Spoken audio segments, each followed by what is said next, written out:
Hello students, आज exercise 2.3 से पहले जो टॉपिक हमने समझना है वो है रेडिकल्स एंड रेडिकेंट्स। इसमें हम अच्छी तरह से पहले समझेंगे कि रेडिकल्स क्या होते हैं और रेडिकेंट्स क्या होते हैं। उसके लिए पहले इसके कंसेप्ट को समझते हैं।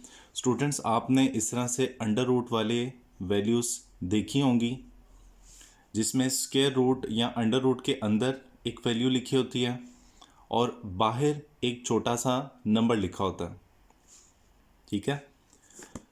अब इसमें ये जो बाहर एक छोटा सा नंबर लिखा होता है इसको बोलते हैं इंडेक्स या इसको ऑर्डर भी बोलते हैं। ठीक है। ये जो साइन देख रहे हैं आप, ये साइन, इस साइन को बोलते हैं रेडिकल साइन। Radical sign. और इस रेडिकल साइन के अंदर ये जो वैल्यू आप देख रहे हैं, जो भी रेडिकल साइन के अंदर जो भी वैल्यू लिखी हो, इस वैल्यू को बोलते हैं रेडिकेंट। और इस सारे को एज ए होल बोला जाता है रेडिकल। यानी कि ये जो अंडर रूट वाली वैल्यू होती है इसको रेडिकल बोला जाता है, जिसमें ये जो साइन है ये कहलाता है रेडिकल साइन। रेडिकल साइन के अंडर जो भी लिखा हो उसको बोलते हैं रेडिकेंट। और रेडिकल साइन के ऊपर यहाँ जो छोटा सा नंबर लिखा होता है इसको इंडेक्स या ऑर्डर बोला जाता है। अब जैसे मिसाल के तौर पे ये एक रेडिकल मैं यहाँ पे लिख रहा हूँ, ये क्या है? ये रेडिकल वैल्यू है जिसमें 5 जो है ये रेडिकेंट है। रेडिकेंट, ठीक है। और ये जो छोटा सा नंबर लिखा हुआ है ऊपर इसको इंडेक्स बोलेंगे। इसका जो इंडेक्स है वो 3 है। होप सो आपको रेडिकेंट और इंडेक्स समझ आ गए होंगे। अब कुछ स्टूडेंट्स ये सोच रहे होंगे कि सर ये हमेशा तो ये नंबर नहीं लिखा होता है, कभी कभी तो ऐसे भी होता है कि जब कोई नंबर नहीं होता। तो जब रेडिकल साइन बगैर किसी इंडेक्स के हो तो अंडरस्टूड है ऐसे रेडिकल का इंडेक्स 2 होगा। Index is 2। जब कभी रेडिकल साइन के यहाँ पे कोई नंबर ना लिखा हो तो उसका इंडेक्स 2 हुआ करेगा। ओके, ये एक नंबर है x plus y. X plus y इसका रेडिकेंट है और 2 इसका इंडेक्स है। तो जब इंडेक्स 2 होता है तो वो 2 यहाँ पे लिखा नहीं होता। 2 के अलावा अगर कोई इंडेक्स होगा तो वो यहाँ पे मेंशन ज़रूर होगा। ये समझ आ गया होगा आपको। अब देखें इसकी डेफिनेशन, चाहे रेडिकल की डेफिनेशन आए या रेडिकेंट की आए, आपने ये सारा लिखना है आंसर में। इन द रेडिकल, ये सारा रेडिकल है। The symbol, this symbol is called the radical sign, ये रेडिकल साइन कहलाएगा। एन, ये जो इसकी पावर है, is called the index of radical, ये रेडिकल का इंडेक्स कहलाएगा। And the real number a under the radical sign, और रेडिकल साइन के नीचे जो नंबर लिखा हुआ है इज कॉल्ड द रेडिकेंट और बेस, इसको रेडिकेंट या बेस भी कहा जाता है। ठीक है। अब नेक्स्ट है यहाँ पे radical form and exponential form. अब आपने सीखना है कि किस तरह से हमने रेडिकल फॉर्म को कन्वर्ट करेंगे एक्सपोनेंशियल फॉर्म में या एक्सपोनेंशियल फॉर्म को कन्वर्ट करेंगे रेडिकल फॉर्म में। मैं ये ऊपर वाली एग्जांपल यूज़ करता हूँ। जैसे फॉर एग्जांपल ये एक रेडिकल है, इसको अगर हमने एक्सपोनेंशियल फॉर्म में कन्वर्ट करना है तो ये जो रेडिकेंट है इसको आपने ऐसे ही लिखा रहने देना है और बनानी है इसकी पावर। और यहाँ पे जो भी इंडेक्स होगा उसका रेसिप्रोकल, n का रेसिप्रोकल या n का उलट होगा 1/n, ये इसकी पावर बन जाएगी। तो जस्ट इस तरह से रेडिकल को एक्सपोनेंशियल फॉर्म में कन्वर्ट कर देना। अब जिस तरह से ये भी एक नंबर है 5 3, इसको जब हम एक्सपोनेंशियल फॉर्म में करेंगे तो ये आ जाएगा 5 की पावर 1/3। जैसे ये लिखा हुआ है 2, इसको जब हम एक्सपोनेंशियल फॉर्म में करेंगे तो 2 की पावर आ जाएगी, यहाँ पे जब कुछ ना लिखा हो तो इंडेक्स 2 होता है, पावर आ जाएगी 1/2। तो ये देख लें आप तीनों एग्जांपल्स है कि हमने रेडिकल फॉर्म को किस तरह से एक्सपोनेंशियल फॉर्म में कन्वर्ट करना है।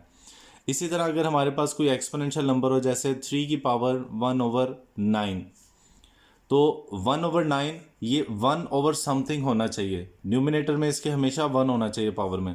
तो हम इसको लिखेंगे 3 और रेडिकल साइन बनाएंगे और ये जो डिनोमिनेटर में नंबर लिखा होगा उसको हम इंडेक्स बना देंगे। डिनोमिनेटर के नंबर को इंडेक्स बनाने से पहले आपने ख्याल रखना है कि उसके नोमिनेटर में सिर्फ 1 हो। देन व्हाट इफ़ अगर न्यूमिनेटर में भी कोई नंबर हो, जैसे 2/7, तो पहले आपने इसकी पावर को लिख लेना है 2 × 1/7। इसके न्यूमिनेटर अगर 1 के अलावा कुछ है तो आपने पहले उसको सेपरेट कर लेना है। अब 2 की पावर 2 रहने देंगे और रेडिकल साइन लगाएंगे और ये जो 7 है इसको इंडेक्स बना लेंगे। इस तरह से हम एक्सपोनेंशियल फॉर्म को रेडिकल में कन्वर्ट कर लेंगे। इसी तरह अगर लिखा हो 3 की पावर -1/5, तो पहले आपने 3 की पावर -1 अलग करनी है और 1/5 अलग करना है। एक्सपोनेंशियल फॉर्म में कन्वर्ट करने से पहले डिनोमिनेटर में जो भी नंबर हो न्यूमिनेटर में 1 होना चाहिए। कोई और नंबर होगा तो उसको मल्टीप्लाई में लिख के आपने साइड पे कर लेना। 3 की पावर -1 और रेडिकल साइन बनाएंगे, इंडेक्स इसका आ जाएगा 5। ओके, नेक्स्ट है प्रॉपर्टीज ऑफ रेडिकल्स। स्टूडेंट्स ये प्रॉपर्टीज आपको अच्छी तरह से याद करनी है, जो आगे एक्सरसाइज में भी यूज़ होनी है 2.3 में, और पेपर्स में भी एमसीक्यूज में किसी भी तरह से पूछी जा सकती हैं। तो इनको समझते हैं। पहली प्रॉपर्टी है कि अगर कोई रेडिकल साइन हो जिसका इंडेक्स n है और रेडिकल साइन के अंदर 2 वैल्यूज़ या 3 वैल्यूज़ आपस में मल्टीप्लाई हो रही हों, तो हम हर वैल्यू पे अलग अलग रेडिकल साइन लगा सकते हैं, ए पर अलग और बी पर अलग। स्टूडेंट यहाँ पे ध्यान रखिएगा कि कई स्टूडेंट्स ये करते हैं कि अगर वैल्यूज़ प्लस हो रही हैं तब भी दोनों पे रेडिकल साइन अलग अलग लगाते हैं। ये बिल्कुल गलत है। सिर्फ जब वैल्यूज़ मल्टीप्लाई हो रही होंगी तब दोनों पे रेडिकल साइन अलग अलग लग सकता है।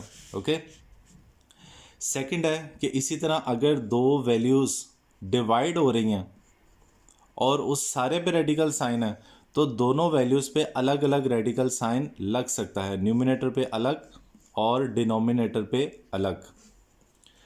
थर्ड है कि अगर एक रेडिकल साइन है जिसका इंडेक्स n है और रेडिकल साइन के अंदर एक रेडिकेंड है जिसकी पावर भी n है, यानी कि सेम नंबर्स हैं, तो ये पावर और ये रेडिकल साइन ये कट जाएंगे और सिर्फ रेडिकेंड आ जाएगा। जैसे फॉर एग्जांपल अगर 3 की पावर अंदर 4 है और बार रेडिकल साइन भी 4 है तो ये दोनों कट जाएंगे और सिर्फ 3 आ जाएगा।